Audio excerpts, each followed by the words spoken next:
All right. What's up, everyone? It is time for a special bonus episode of Down Once More.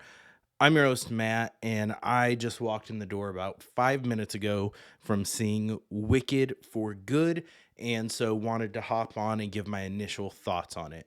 This will by no means be a comprehensive review, that will come a little bit further down the road. No spoilers for this first part, and then I may throw a few spoilery things at the end. I will tag that, and that will be in the time codes as well when I do that, so you don't need to worry about that. Initial thoughts. Going into this movie, I was very excited for it because I very much enjoyed Wicked Part 1. I've talked about it on the pod before, and this is going to be hard. I'm just going to sound like a hater, but I have struggled with an title of it being Wicked for Good because we have Wicked Part 1 and then Wicked for Good. I just feel like it's messy, whatever. But what I was excited for on this, there are some songs that I really enjoy in the second act of Wicked the Musical. I've been a fan of Wicked the Musical for a while. Act 2 has historically been known as the far weaker act of Wicked. It is rushed, things aren't fleshed out, and there's not as much character development, room to breathe, and stuff going on. The hope was with it being split into two movies, they were going to get a chance to kind of build out some of those character motivations and the world and the lore a little bit more in the second act and in the second movie. So I was going in hopeful. I'd seen some mixed reviews going into it, so then I went in a little bit cautiously optimistic, but ultimately excited. No Good Deed, one of my favorite songs from the whole musical, probably top 3. For Good is one that for me was always fine, never way up there. So I went in cautiously optimistic. It was pretty high hopes. I think John M. Chu and company did a fantastic job with part 1, adapting the first act and kind of bolstering it a little bit where it needed, and Cynthia Erivo and Ariana Grande shown in it. We're also getting in this one promised 2 new original songs, one each for Elphaba and Glinda. So I was excited to see that. I very quickly in this movie had an oh no moment that came about 2 minutes into it with the opening. We don't open straight up with Thank Goodness. Instead, we open up not with a song, and I won't go into the full details, but 2 minutes into this, Elphaba is there. She has her broom. She's on the ground. She throws her broom out in front of her, runs, jumps on it like a skimboard, surfs away, then basically kick flips the broom to then sit on it and ride it. I'm not kidding. Like, this seemed like something that was going like from a parody, and I just in my head was like, oh no. Like, it got an eye roll out of me, and it wasn't the only eye roll in the movie.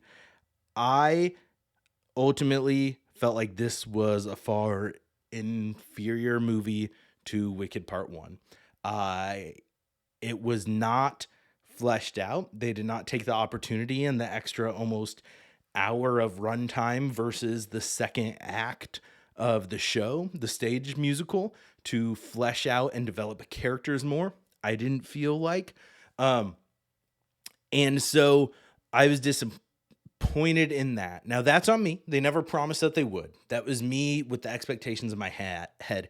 And I hate that I feel like I'm just sounding like a hater right now. And I really didn't want to be, because I really like John M. Chu, Cynthia Erivo, Ariana Grande, Jonathan Bailey. Like, I like this crew in the world of Oz that John M. Chu put out there with Wicked Part 1. And so I think maybe with how good Wicked Part 1 was, it was built up in my head, and I went in with a little bit of unrealistic expectations. So that's on me.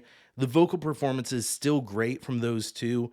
I felt like Elphaba's new song, No Place Like Home, Cynthia Erivo sounded great in it. I strongly dislike the song. That's just my opinion, my preference. it seemed forced, throwing in like, hey, what's another way we can tie this to Wizard of Oz? Throw in the key Dorothy saying that Glinda teaches her, and have Elphaba sing a song about it. Um, with probably 30% of the lyrics feeling like they were just no place like home. Uh, I did really like Ariana Grande's new song, Glinda's new song, The Girl in the Bubble. I enjoyed that one. No Good Deed, my favorite song. As Long as You're Mine, following up close second. Um, and then I actually liked For Good. Ariana Grande's kind of runs at the end of Thank Goodness, fantastic for me. The rest of the song fell flat for me. Um, and I guess maybe you could say those are, I'm not saying what exactly happened or why. Those are my opinions. It's a vibrant world. There were a couple times where the CGI looked really bad and took me out of it a little bit, but I also felt like I don't know what it was, but and maybe it's I've just become bitter and more of a cynical old man as over the past year. But I felt like the ossification of words in part one were endearing and fun. And in part two, I it just came off, some things came off cheesy. You will get so sick of hearing wait a clock tick. Um it is said probably no less than 20 times in this film, and just some other there were some just insanely cheesy moments in this that I was just I don't know. Like I feel bad, but I'm like genuinely like right now I'm just disappointed and just kind of feel a little bit deflated. In the words of Glinda, I feel like my bubble was popped. Um and so I don't know. It's still fresh. Those are my initial thoughts. If you don't want to hear spoilers, skip ahead. I'm going to say a couple spoiler things right now.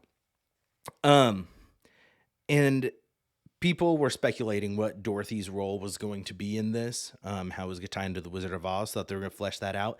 The answer is it's basically the exact same as the stage musical. You don't really see her. You see shadows of the end. From Glinda's point of view, from watching in the closet. Uh, the only thing is that it is more explicit now, about it being a ruse between Elphaba and Fiero, her living at the end, and them escaping together to the land beyond Oz. That's explicitly stated now and very clear in the movie, and different stage productions have addressed that different manners. It's been implied, never fully confirmed, or different productions did have it confirmed. But I don't know, man. When it is revealed that Fiero was actually the Scarecrow, like it's heavily implied early, and so if you're smart, you can pick up on it.